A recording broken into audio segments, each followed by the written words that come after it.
Charles Journet fait partie de ces grandes figures du XXe siècle qui ont soit thématisé, soit élaboré une théologie de l'histoire.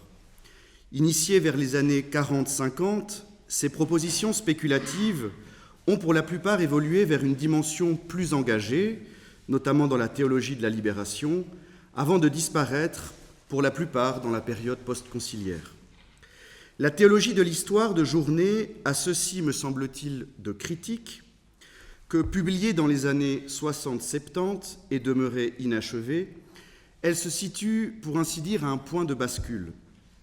Il n'est pas anodin, en effet, de noter que quelques années après que le théologien suisse achevait de peindre sa fresque grandiose de l'univers de la rédemption, en concluant, je le cite, « Les 20 siècles du passé de l'Église depuis les missions visibles de l'Incarnation et de Pentecôte ne représentent peut-être que sa piste de lancement vers l'avenir », fin de citation. Jean-François Lyotard annonçait que l'histoire est devenue un récit sans téléologie, tandis que Fukuyama proclamait la fin de l'histoire. Indéniablement, la pensée de Journet sur l'histoire de l'économie du salut s'inscrit dans une période charnière, décrite comme remplie de tournants du point de vue de la philosophie, herméneutique, linguistique, pragmatique, mais aussi des sciences historiques, par exemple avec l'histoire culturelle, sérielle, la nouvelle histoire, les marginalités, etc., et marquée bien sûr sur le plan ecclésial par le deuxième concile écuménique de Vatican. Comme l'indique la préface de l'édition italienne du 3e tome de l'Église du Verbe incarné, intitulé du reste « Essai de théologie de l'histoire du salut », le théologien suisse avait conscience de l'ampleur et de l'originalité de cette voie nouvelle splendide qui combinait dans le traité De Ecclesia l'ordre structurel et simultané avec l'ordre génétique et progressif de la cité de Dieu. Je le cite, « Il faut beaucoup de témérité et même un peu de folie pour penser reprendre les vues grandioses et le plan du De Civitate Dei, pour tenter de les compléter en tenant compte de ce que l'ordo discipline et de la somme théologique pouvaient leur apporter d'enrichissement et de précision, et en tenant compte encore, bien sûr, si peu que ce fût, de tout l'immense travail de découverte et de renouvellement des problématiques accompli pendant 15 siècles. » Fin de citation. Resituée dans son contexte, la démarche de l'humble locataire du grand séminaire de Fribourg manifeste certainement une certaine originalité dans le contexte du néotomisme de son époque. En effet, en articulant théologie spéculative et histoire du salut, Journet non seulement démentait d'une certaine manière par sa posture intégratrice l'accusation portée à l'encontre de Thomas d'Aquin d'être, selon le mot d'Étienne Gilson, prodigieusement indifférent à l'histoire, mais encore il anticipait ce que Joseph Ratzinger mettra en évidence en 1982 dans ses principes de la théologie catholique, à savoir la double antithèse métaphysique histoire du salut et histoire du salut eschatologie. Les références explicites au Mysterion paulinien et à la Cité de Dieu d'Augustin démontrent combien l'approche théologique de Journet rejoint paradoxalement sur bien des points le renouveau patristique et retrouve l'amplitude prédurancienne de la Sacra Doctrina. Ce n'est en effet qu'avec la première version du commentaire des sentences de Durand de Saint-Pourçain au XIVe siècle que le mot « théologia » est appliqué au sens disciplinaire que nous connaissons aujourd'hui. Chez l'Aquinat, comme chez Journet, la théologie va de soi vers le mystère de l'économie du salut et déploie largement les richesses de la parole divine. La théologie du dessein salvifique, inspirée par Augustin et nourrie par Thomas, retrouve pour ainsi dire sa force pristine dans le souffle ecclésiologique du théologien suisse. Si le projet d'écrire une théologie de l'histoire émerge relativement tôt dans son évolution intellectuelle, il ne se concrétise cependant que tardivement et imposa une sorte de remaniement du plan d'ensemble de l'Église du Verbe incarné. Comme on le sait, le traitement de la Sanctitas Ecclesiae resta à l'état de travaux non finalisés, tandis que l'essai de théologie de l'histoire de salut s'inséra dans l'édifice sous les apparences du 3e tome, mais dans la substance du 4e livre. Le bouleversement des livres n'est cependant pas uniquement circonstanciel, dans la mesure où pour Journet, l'étude de l'Église sous l'économie de la loi nouvelle, autrement dit dans sa forme pleinement développée, était un préalable nécessaire à la détermination de sa nature. Selon le principe aristotélicien de l'antériorité de l'acte sur la puissance, qu'il ne mentionne pas expressis verbis mais qui est sous-jacent à son raisonnement, ce n'est qu'une fois sa plénitude atteinte que l'Église peut être ressaisie dans l'extension maximale de son être depuis sa virtualité première jusqu'à son plein accomplissement. Je le cite, « On ne connaît bien une plante que si l'on connaît ce qui précède et ce qui suit sa floraison. L'Église ne sera pleinement saisie que dans le grand mouvement qui l'a fait naître au lendemain de la chute et s'accomplir dans l'au-delà du temps. » Fin de citation. C'est toujours de théologie qu'il s'agit, ajoute immédiatement Journet, de manière révélatrice comme pour se justifier. De l'inaugural au terminal, des origines aux fins dernières, les frontières se sont fait souvent souples et poreuses, comme l'admet le théologien lui-même. Premièrement, l'univers de création dont il sera question est à proprement parler antérieur à l'Église. Deuxièmement, l'esquisse d'une théologie ecclésiale de l'histoire du salut recouvrant le 3e tome s'achève par l'ultime régime divin de l'Église et laisse donc ouvert le traitement de l'Église en sa consommation dans l'au-delà de notre temps historique. Troisièmement, la mutuelle interdépendance de la marche et du but, du voyage et de son terme, justifie selon Journet d'anticiper dans le tome sur l'histoire du salut certains thèmes des Novissimis, notamment la notion d'une fin au-delà de l'histoire vers laquelle s'achemine l'histoire. Ce tissage de l'antéhistorique, de l'historique et du métahistorique n'est pas une moindre difficulté dans l'articulation des langages ecclésiologiques et historiques chez Journet, notamment dans le différentiel problématique entre la prétention à dire le vrai historique sous la catégorie du factuel, à l'intérieur du registre théologique et le genre littéraire des sources convoquées, exposé mythopoétique de ce qui est arrivé dans un passé lointain pour la Genèse, révélation dévoilant une réalité transcendante par une réécriture pour l'Apocalypse. Une illustration de ces difficultés peut se tirer des analyses des différentes visions antiques du temps, élaborées par Journet dans son premier chapitre sur le sens de l'histoire. Alors que la religion de l'Iran est décrite comme s'étant élevée jusqu'à la notion d'une supra-histoire du monde, le temps gnostique est analysé de son côté comme transcosmique en tant que temps mythique dont la transhistoire va lui expliquer d'où il vient et où il va.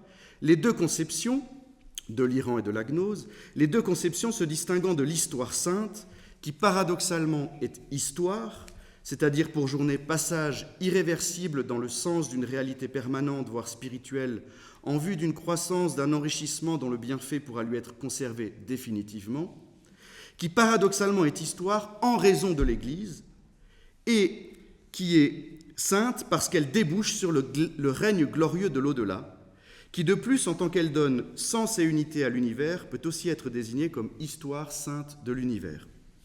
Autrement dit, est singulièrement qualifié de sainte ce qui ne relève pas ou plus de l'histoire stricto sensu, mais de la métahistoire. Journet indiquera de fait, quelques pages plus loin, que le temps qui succède au temps de la voie et de pèlerinage est un temps métahistorique, autrement dit un état d'achèvement à rigoureusement parler, qui n'est précisément ni temps, ni temporel, ni historique. Le temps historique est celui du status viae, mais la même expression recouvre le temps historique des anges, celui de l'homme au paradis terrestre et notre temps. Par ailleurs, le temps métahistorique se divise en celui de maintenant, qui concerne les âmes séparées et les anges, et celui du jugement dernier et de la résurrection des corps.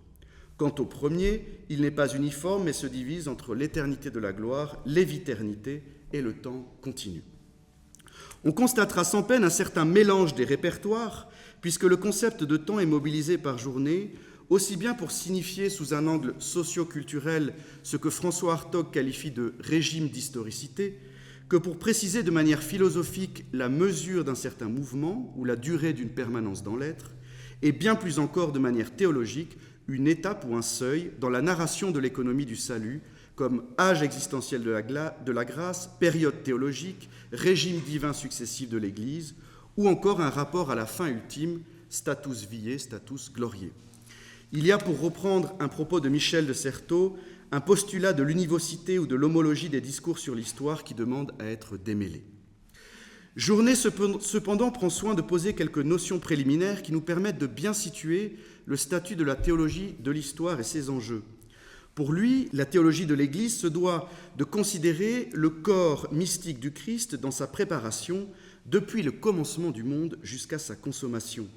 Elle devra donc embrasser les origines, les progrès et les fins de la rédemption, Et la théologie des histoires n'est pas en ce sens pour lui un redoublement ou un prolongement de la théologie spéculative, mais un nouveau point d'application de l'unique théologie. Ces vues grandioses se déploient chez Journet à travers la reprise privilégiée de la doctrine des âges du monde corrélée aux personnes divines.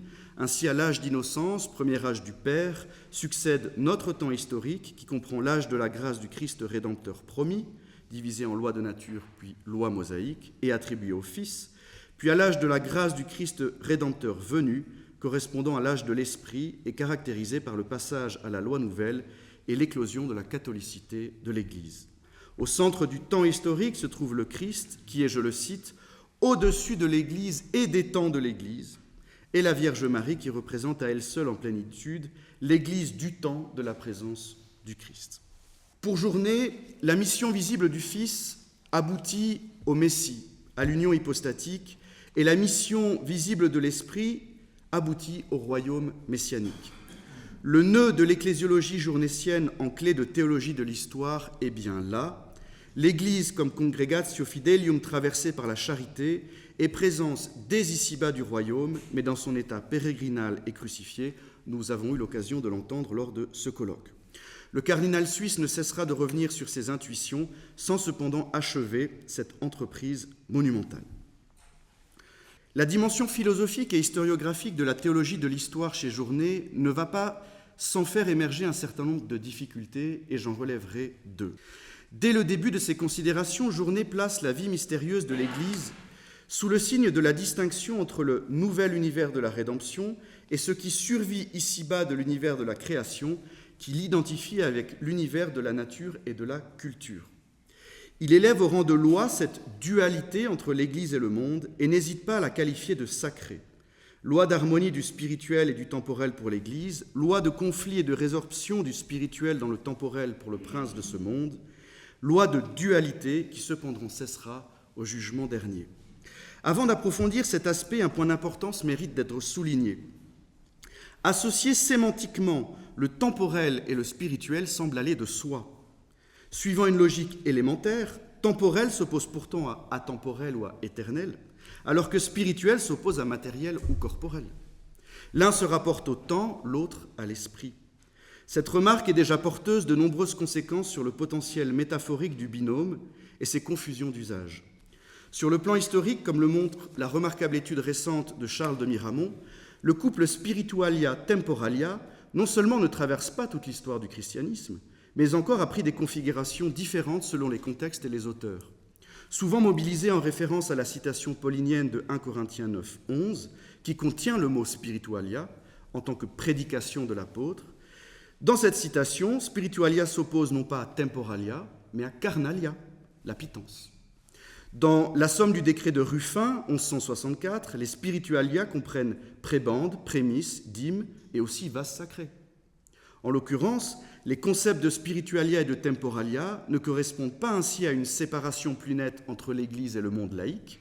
C'est au contraire au sein d'une sphère ecclésiastique prise au sens large que l'on cherche à distinguer un champ religieux d'un champ profane. Dans les sentences de Guillaume de Champeau, spiritualia est lié à la simonie, en lien avec le texte d'Actes 8, 18, 21, dans lequel Pierre reproche à Simon d'avoir cru pouvoir acheter le don de Dieu. Il s'oppose alors à pecunia, la rémunération. Dans ce contexte, lié à l'idée de prébende canoniale des chanoines réguliers, les temporalia sont les aumônes pour les pauvres, les vœux des fidèles pour la rédemption des mêmes qui doivent être la solde des seuls serviteurs de l'Église. Les spiritualia, ce sont la place au cœur, la communion des frères, la participation aux oraisons et d'autres choses qui se font dans l'Église. Alors que chez Odon de Tournai, les spiritualia s'opposent aux corporalia et désignent de manière moins institutionnelle des vertus, dans les écrits polémiques de la querelle des investitures, les spiritualia s'opposent non pas aux temporalia, mais aux regalia.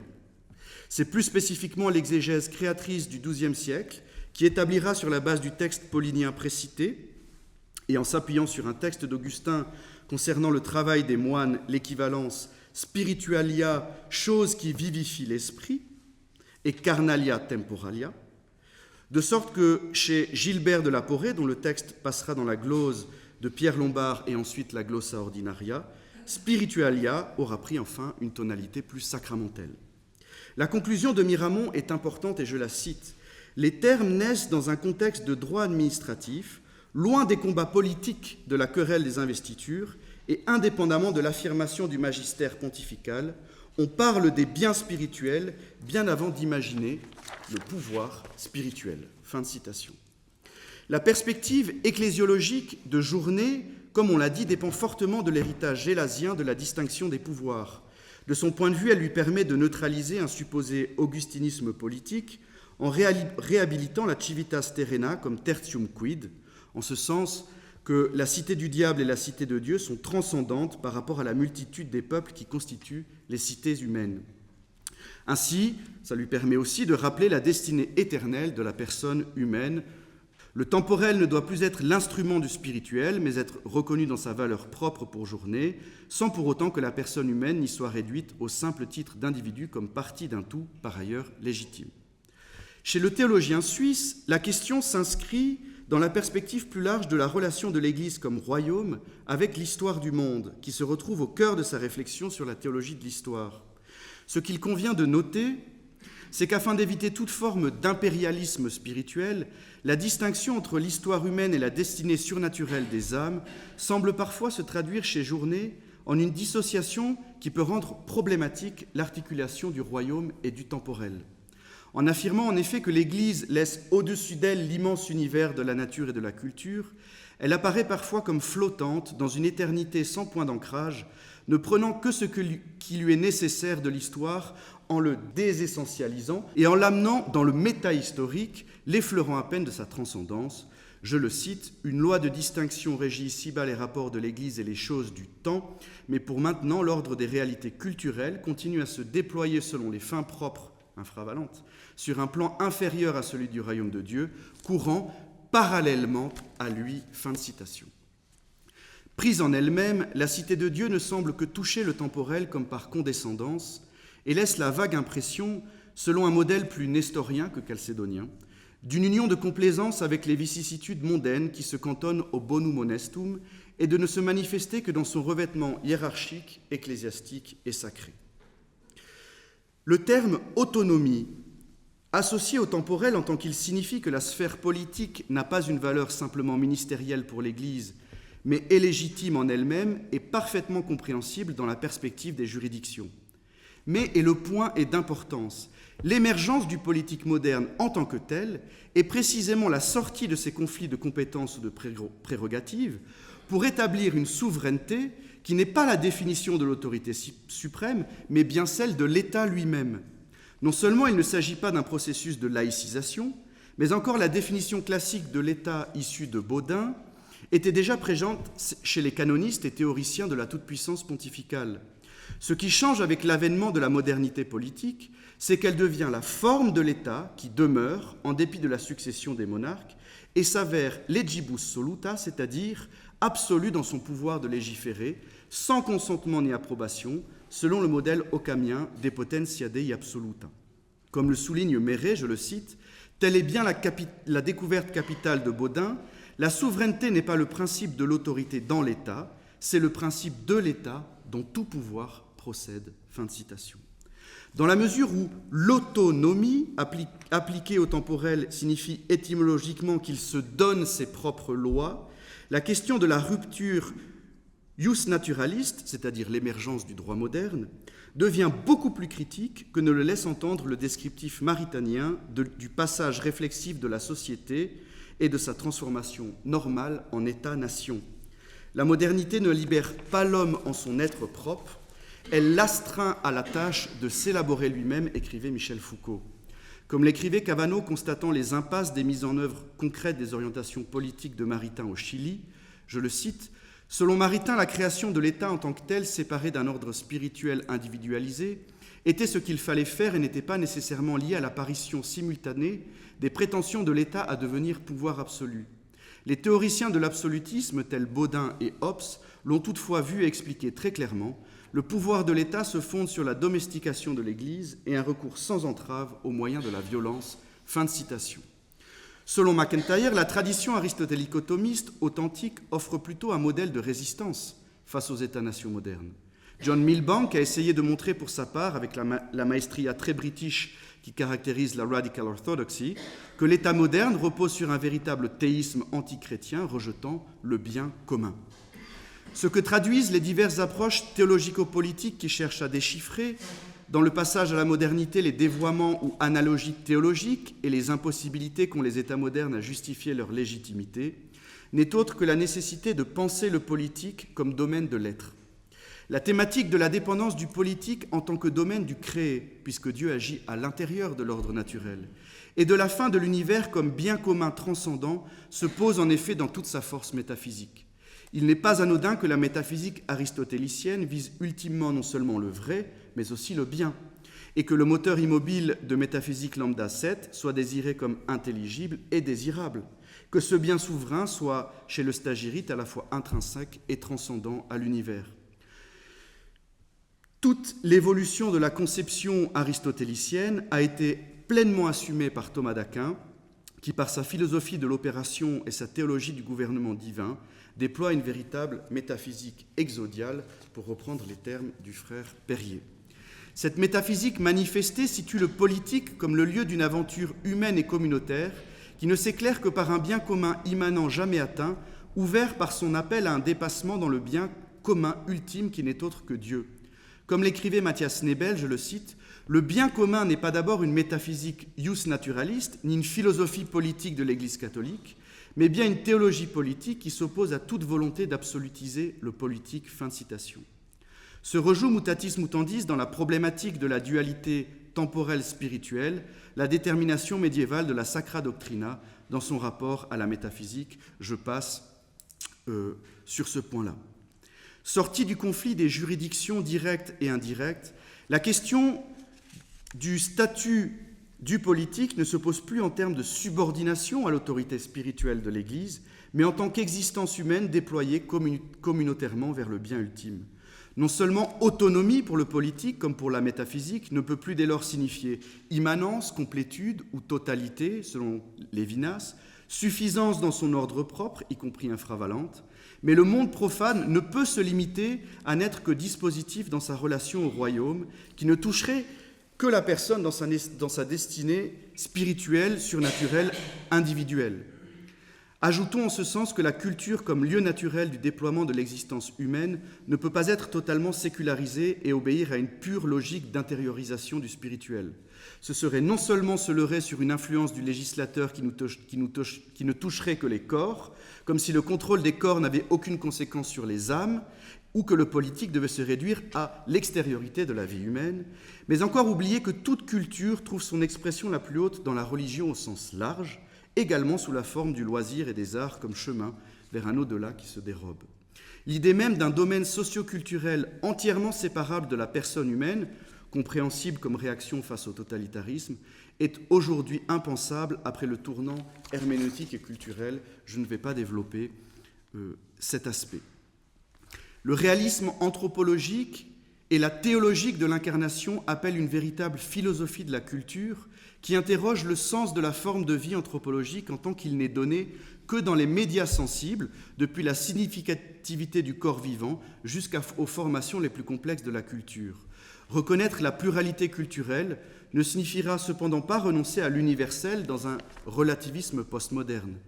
Comme l'écrivait le père Cotier, je le cite, « Le peuple et la société familiale et politique à laquelle l'individu appartient sont pour ce dernier la médiation nécessaire, concrète de son accès à la culture, celle-ci étant par essence ouverte à l'universel. » Fin de citation. Comme nous l'avons vu, le risque issu du couple temporel-spirituel est de détemporaliser le royaume en l'identifiant comme opposé au spirituel à éternel et de le rendre ainsi parallèle au temps de l'histoire. Or, l'intuition essentielle de Journet est d'inscrire l'Église comme royaume dès ici-bas. En ce sens, non pas déconstruit mais purifié, nous pourrions dire que le temporel, depuis l'incarnation et la Pentecôte, n'est pas un pouvoir à se subordonner, mais une disponibilité inscrite dans la nouvelle temporalité messianique, une capacité à accueillir le royaume dès maintenant, dans l'horizon humain de la vie commune, sous une forme non transfigurée. Aussi, le spirituel n'est plus à comprendre comme un pouvoir sacré, mais en tant que présence et action salvifique de l'Esprit Saint au cœur de cette temporalité spécifique, soit invisible, soit visible, selon l'ecclésiologie qu'on connaît de journée. Je passe maintenant à la question de la dimension historique, très rapidement. Il y a une tension, en fait, dans la théologie de l'histoire de Charles Journet, lorsqu'il essaye d'appuyer ses propos théologiques sur des données historiques. Pour une raison qui me semble aussi liée à l'héritage qu'il tient de Maritain, selon lequel, dans son livre sur la philosophie de l'histoire ne peut pas être une science, puisque l'histoire ne porte que sur des singuliers et non pas sur l'universel. C'est évidemment ce que dit Aristote. Sauf que Aristote disait cela parce qu'il était situé dans un contexte métaphysique où ce qui est en puissance, les possibles, étaient des possibles statistiques. Pour le dire un peu plus simplement, dans la pensée d'Aristote, il n'y a pas de virtualité ou de possibilités qui n'adviendront jamais. Toutes les choses en puissance adviennent pour autant qu'elles ne sont pas empêchées chez Aristote. Or, ce que la métaphysique chrétienne ajoute à cette pensée aristotélicienne, en vertu de la toute-puissance divine, c'est la possibilité pour Dieu de créer un autre monde sans que jamais il n'ait été, ne soit ou ne sera. Or, cette possibilité introduit au sein même de la métaphysique une mise en valeur de l'événement et du singulier qui était impensable pour Aristote. Et c'est précisément à partir de ces développements scolastiques sur la métaphysique chrétienne et l'importance des événements singuliers et individuels, je passe, c'est trop compliqué, j'ai pas le temps, que vont se développer de plus en plus des sciences liées aux événements singuliers. Depuis la Renaissance, en passant par les sciences au XVIe siècle, jusqu'à l'émergence de ce qu'on appelle la probabilité depuis Hawking, et qui, aujourd'hui, font pleinement partie de l'épistémologie scientifique et historique actuelle. Or, en niant que l'historique puisse, en vertu de son rapport au singulier et au contingent, revendiquer un statut scientifique, Maritain réduit considérablement sa portée heuristique puisqu'il l'a réduit à exemplifier des vérités générales établies par la philosophie. Ce faisant, le philosophe prend le risque d'archétypes réducteurs qui soit n'apprendront rien de la découverte, soit tendront vers le théologique, soit risqueront d'être tout simplement réfutés. Je vous donne quelques exemples de cet héritage maritanien. Par exemple, le cardinal Journet, pour illustrer que le christianisme tend de lui-même à illuminer, à féconder le progrès des civilisations, choisit l'exemple du travail manuel. Jean-Marie Salamito a démontré combien était infondée cette représentation par trop apologétique, en retraçant l'origine de ce lieu commun du mépris du travail dans l'Antiquité, et en soulignant, je le cite, que les chrétiens des 4 premiers siècles sont loin d'avoir unanimement trouvé dans leur religion un appel à respecter et pratiquer le travail. Fin de citation. Nous pourrions relever la même ambiguïté concernant la dignité et le soin des pauvres, puisque Peter Brown a magistralement étudié la dimension politique et intéressée du nouvel évergétisme épiscopal dans le contexte des reconfigurations du pouvoir de l'Antiquité tardive. C'est en dernier lieu le tournant de l'historiographie elle-même qui est ignoré dans l'historiosophie, c'est comme ça qu'il l'appelle, Maritain Journet, axée sur les lois vectorielles et axiomatiques.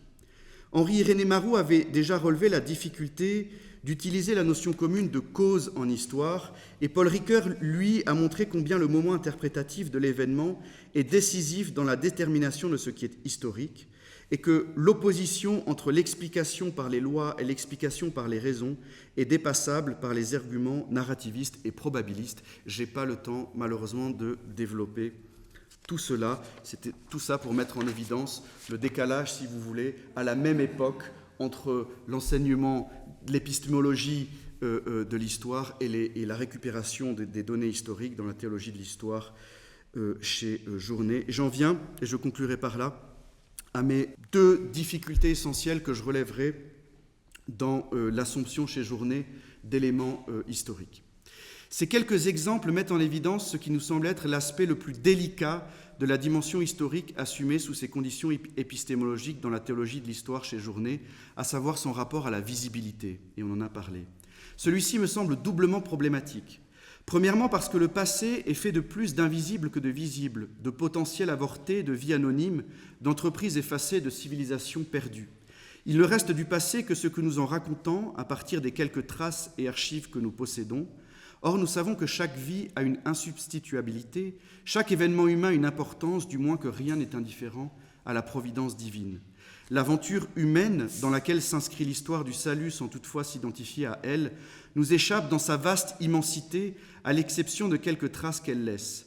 Qui peut en effet citer, parmi vous, un seul prénom de pauvre dont s'est occupée l'Église antique ? Le paradoxe est que Journet convoque, dans son complément au livre 4, l'Église au tournant de l'histoire, des faits historiques pour aborder ce qui, de l'aveu qu'il reprend lui-même de Sauvigny, relève pourtant d'un domaine singulièrement impénétrable aux curiosités de Clio. Deuxièmement, et cet aspect me semble encore plus discutable, la visibilité que Journet estime être comme une propriété de la charité, à savoir sa diffusion extérieure en un troisième moment, après les sacrements et l'enseignement, sous la forme d'actes ou de vie, est éminemment difficile à apprécier sur le plan historique. Au-delà des acta martyrum, eux-mêmes passés au tamis critique des moristes et bollandistes pour séparer le bon grain des passions de livrer des vies et légendes, concernant l'Antiquité chrétienne, par exemple, nous pouvons nous appuyer sur les données prosopographiques, des témoignages archéologiques, épigraphiques, papyrologiques, mais pouvons-nous identifier la présence de la grâce chez ces personnes ? Origène se plaint déjà au IIe siècle des simulatores, du martyre, de l'épiscopat, de la science et de la vertu. Augustin, dans un magnifique sermon aux néophytes, leur explique qu'ils ne doivent pas s'étonner du nombre de mauvais chrétiens qui remplissent les églises. De fait, comme l'a montré Ladner, l'idée de réforme se trouve déjà chez les pères. La notion même de christianisation est à problématiser. Qu'est-ce que, par exemple, qu'un chrétien avant « the parting of the ways », avant la séparation avec le judéo-christianisme ? On a un beau témoignage retrouvé dans les psaumes d'Origène sur un ébionite qui pensait être un bon chrétien et qui ne savait pas qu'il était un judéo-chrétien. Magnifique ce témoignage. Les gens ne savent même pas ce que ça veut dire être chrétien à cette époque-là. Par ailleurs, au IVe, Ve siècle, la tendance attestée et répandue de retarder le baptême fait, je souligne, que les chrétiens ne sont pas un peuple de baptisés. Au IVe siècle, les chrétiens ne sont pas un peuple de baptisés. À l'époque même où Journet publie son essai, s'épanouissait déjà une histoire religieuse universitaire francophone qui allait consommer le partage entre, d'un côté, l'histoire de l'institution ecclésiastique, de la théologie de la liturgie, et de l'autre, l'histoire religieuse devenant toujours plus ample en raison du déclin de l'érudition des clercs. En outre, et ça c'est un aspect plus théologique, théologiquement parlant, l'inaccessible et le non-événement historique peuvent aussi bien être des lieux de grâce et de salut. Identifier dans certaines sections de l'histoire les actions salvifiques de Dieu en dehors des missions visibles des personnes divines semble d'autant plus difficile que bien des exemples bibliques nous montrent de manière déroutante Dieu se servir d'un pouvoir temporel païen, avec Cyrus par exemple, ou exercer son agir salvifique dans l'échec apparent. La croix est le parfait exemple. Et du reste, Journet lui-même admet que l'histoire sainte se distingue de l'histoire de l'Église, porteuse de la grâce christique et conformante, et régulièrement dans les textes, il dit que cette histoire sainte n'est accessible qu'aux anges, en fait. Mais il s'évertue quand même à la visibiliser, ce qui crée une tension, et c'est ce que j'essaye de montrer dans mon texte, que je ne vais pas pouvoir vous lire jusqu'au bout, et si on me laisse encore 2 minutes, je conclus. À travers ces considérations philosophiques sur la théologie de l'histoire de Journet, sorte de lectio amoris critique, j'ai tenté de montrer que sous couvert de fidélité à la distinction gélasienne, se rejouait parfois un schéma de subordination doctrinalement situé. J'ai ainsi essayé d'opérer un renversement du regard en prolongeant les intuitions journetiennes tout en passant d'un modèle hiérarchique dualiste à un modèle relationnel et finalisé qui redonne toute leur place aux politiques, à la culture et à l'histoire sans les autonomiser absolument. J'ai proposé une critique épistémologique et sémantique de la dualité spirituelle-temporelle à partir de ses racines médiévales et de ses glissements modernes, puis ouvert la possibilité constructive d'une métaphysique du politique fondée sur l'ordre de la création et la finalité du bien commun, et une réinterprétation théologique de l'union du temporel et du spirituel dans l'histoire. Le bien commun ultime, Dieu, peut devenir le critère intérieur d'une politique non pas cléricalisée, mais transfigurée dans son orientation à partir d'une lecture renouvelée d'Aristote, de Thomas et des critiques récentes de l'État moderne. La culture aussi, traitée non pas comme une simple extériorité sociale, peut être le lieu de symbolisation du sens où se joue le rapport naturel-surnaturel. Ma relecture du politique, non pas en le subordonnant à une hiérarchie ecclésiologique, mais en l'inscrivant dans une finalité métaphysique, comme capacité humaine communautaire d'accueillir le royaume dans le devenir historique, revient à déplacer le centre de gravité de la réflexion politico-théologique. L'enjeu se situe dès lors dans la conjonction du naturel et du surnaturel dans le régime messianique du temps, notre temps. C'est justement dans la contingence des événements de l'histoire que se joue quelque chose d'irréductible et peut-être d'unique de l'action salvifique de Dieu dans le monde. J'ai essayé de mettre en lumière l'enjeu théologique du singulier et de l'histoire, non pas comme une trace à réduire à un sens unique, mais comme événement de sens toujours ouvert. La tension propre au christianisme entre le visible et l'invisible se doit d'éviter de confondre visibilité sociologique et débordement théologal. Cette union sans confusion du divin et de l'humain qui produit une tension permanente entre l'histoire du salut et les formes historiques visibles est clé. Le royaume ne vient pas abolir l'histoire, mais la travailler de l'intérieur dans une logique de débordement, d'aimantation, d'espérance. Journée résonne ainsi avec certains des plus grands penseurs, certains des plus féconds du XXe et du XXIe siècle que je n'ai pas pu vous évoquer. Pour conclure, si une théologie de l'histoire est à souhaiter, elle ne pourra que gagner à délaisser ses ambitions historiosophiques avec ses lois déductives ou ses vues apologétiques qui la décrédibilisent devant les productions historiennes, mais surtout qui dénient au créé toute la richesse de sa dimension particulière et contingente. Comme l'a montré Thierry-Dominique Imbrecht, pour le Thomas de la Somme de théologie, la nomination du schéma exitus reditus est abandonné parce qu'il est trop nécessitant et remplacé par la causalité propre des créatures. Fin de citation. De même que ce n'est pas en diminuant la philosophie qu'on élève la théologie, ce n'est pas en axiomatisant l'histoire qu'on valorise la philosophie. Dieu est davantage glorifié en nous rendant pleinement responsables de ce qu'il nous confie. Je vous remercie.